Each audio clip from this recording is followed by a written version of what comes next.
Hi అండి, ఈరోజు నేను కాలీఫ్లవర్ మంచి గ్రేవీ కర్రీ అయితే చూపిస్తాను. ఇదే స్టైల్లో పన్నీర్ కర్రీ, మష్రూమ్ ఇలాంటివన్నీ వండుకోవచ్చు.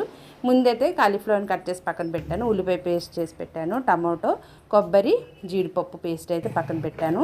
ఫ్రిడ్జ్లోనైతే కొంచెం ఇందులోని క్యాప్సికమ్ను స్వీట్ కార్న్ వేయాలనుకుంటున్నాను. డీప్ ఫ్రిడ్జ్లో పెట్టాను. ఇది కొంచెం బయటికి తీసి పెట్టేస్తే కూలింగ్ అనేది తగ్గిపోతుంది. ఆ తర్వాత ఎంత కావాలో అంత తీసి పక్కన పెట్టాను. వేడి నీళ్ళు అయితే చాలా బాగా మరుగుతుంది. అందులోని ఈ కాలీఫ్లవర్ని వేసేస్తాను. ఒక 10 నిమిషాల పాటు ఉంచుతున్నాను, కానీ ఆ పైన ఉండే నలుపు అంతా పోతుంది. ఇప్పుడైతే ముందు కొంచెం ఆయిల్ వేసాను కళాయిలోని. ఈ కాలీఫ్లవర్ ముక్కల్ని బాగా ఫ్రై చేసుకుంటున్నాను. మరి ఎక్కువ రెడ్గా ఫ్రై చేయడం అవసరం లేదు, కొంచెం దోరగా ఫ్రై చేసుకుంటే సరిపోతుంది.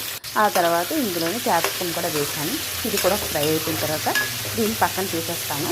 గ్రేవీకి అయితే రెడీ చేస్తాను అనమాట. గ్రేవీకి అయితే ముందుగా నేను ఉల్లిపాయ పేస్ట్ చేసి రెడీగా పెట్టుకున్నాను కదా, ఆ పేస్ట్ అయితే వేసి బాగా ఫ్రై చేస్తాను. ఇది అన్నంతో బాగుంటుంది, చపాతీతో కూడా చాలా బాగుంటుంది.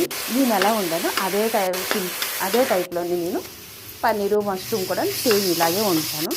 ఇప్పుడైతే ఉల్లిపాయ బాగా ఫ్రై అయిపోయింది కదా, ఇందులో టమాటో, జీడిపప్పు, కొబ్బరి పేస్ట్ వేసాను. ఉప్పు, కారం, పసుపు వేసాను.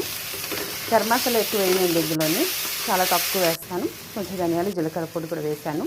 ఈ పేస్ట్ అంతా బాగా ఫ్రై అయిపోతే ఏ కర్రీకైనా ఆ పేస్ట్లోనే మనం చేసే ఫ్రై ఎంత బాగా చేస్తే టేస్ట్ అంత బాగుంటుంది. ఆ తర్వాత కాలీఫ్లవర్ అన్నీ వేసి, నీళ్ళు వేసి, కొత్తిమీర వేసి కొంచెంసేపు అలాగా 10 నిమిషాల వరకు మూత పెట్టి ఉడికిస్తాను. కర్రీ అనేది రెడీ అయిపోయింది. చాలా టేస్ట్గా ఉంది, సూపర్గా ఉందన్నమాట. మరి వీడియో చూస్తున్నారు కదా, వీడియో చూసారు వాళ్ళు ఖచ్చితంగా లైక్, సబ్స్క్రైబ్ కూడా చేసుకోండి. Bye bye.